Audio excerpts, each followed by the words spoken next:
We're calling this thing Occam's razor, and I'm just plain John. The happier someone is, the less accurate their perception of reality is.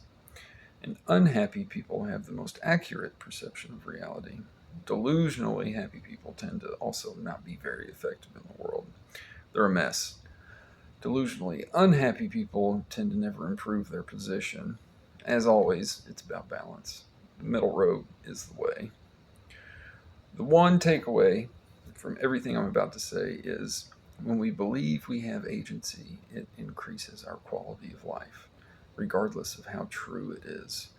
That's the most important delusion that we all need to believe. Because even if you're locked up in a French island prison, but you believe you still have some agency and that you can affect change, you'll have a much better quality of life. And you might escape, like the Count of Monte Cristo.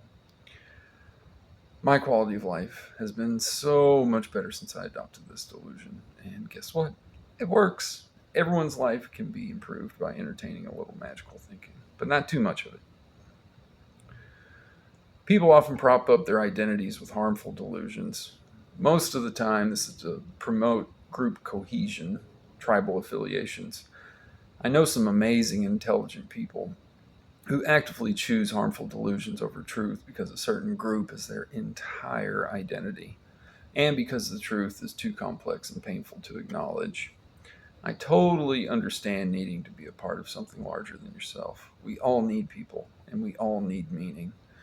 However, wrapping your entire identity around any ideal is dangerous. Your meaning and identity is generated externally, therefore outside of your control, which creates a fragile identity where delusions are required to prop it up. Anytime someone questions a belief, people with fragile external identities get angry and they learn nothing. And no, I'm not talking about any one political party, religion, or any other ideal that people use to try to adopt some meaning. I'm talking about all of them. Cults, sports fans do this. It can be any group, and it is every group. In addition to groups, sometimes harmful delusions are held by a single person, reading the worst of humanity online every day to confirm their bias and reinforce the idea that people are awful. All the while, they never put themselves in a position to be proven wrong because they never go out into the real world where good things can happen to them. These people value being correct over being kind. People with hard childhoods often hold harmful delusions as well. We learn that people are liars, people are manipulators, people all are volatile, people are violent. Then we carry that lesson long enough for it to become a counterproductive, harmful delusion. The delusions we adopted when we were kids come back to bite us as we become adults. Survival mechanisms. We drag our past into the present, and it prevents us from meeting good people because we don't want our harmful delusions proven wrong, because it will shatter a fragile identity. The worst part of this harmful delusion is that we only have relationships with people who prove our delusions correct, because it is familiar, and familiar is comfortable. Who do you think is happier? A poor person who believes that the system is fair, or a poor person who knows that they're getting screwed? If you're eating plain boiled potatoes and peanut butter straight out of the jar every night, but hold the delusion that the system is fair and you're right where you belong, you're happier. The delusion that the system is fair makes people happier, but it is also harmful because it prevents believers from changing their lot in life.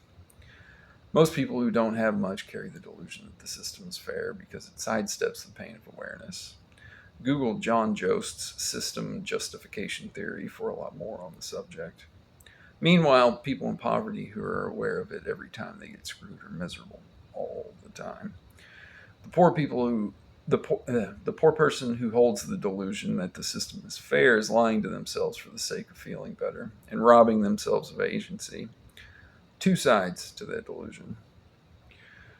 The person who holds the delusion that the system actively screws them at every turn is angry all the time, but they're still giving all their power away by believing that they have no control over the situation. Both of these extremes rob the believer of agency. The people who hold the delusion that they can affect change can. Both people are holding harmful delusions because of thinking in absolutes. As always, it's about balance. Be aware of how the system works so you can use that knowledge to your advantage. Be delusional enough to believe that you can work the system and make a better living, and you'll do exactly that. We hold all kinds of harmful delusions. This is just a few examples. And the delusions for the sake of group identity, that's the most frightening. That's how the Pol Pots and Stalins and Hitlers are made. If you don't agree with something that's happening in whatever group you're in, speak up, rock the boat, please. The takeaway is that we must be balanced in our delusions in order to use them to our advantage, while also seeing objective reality as it is.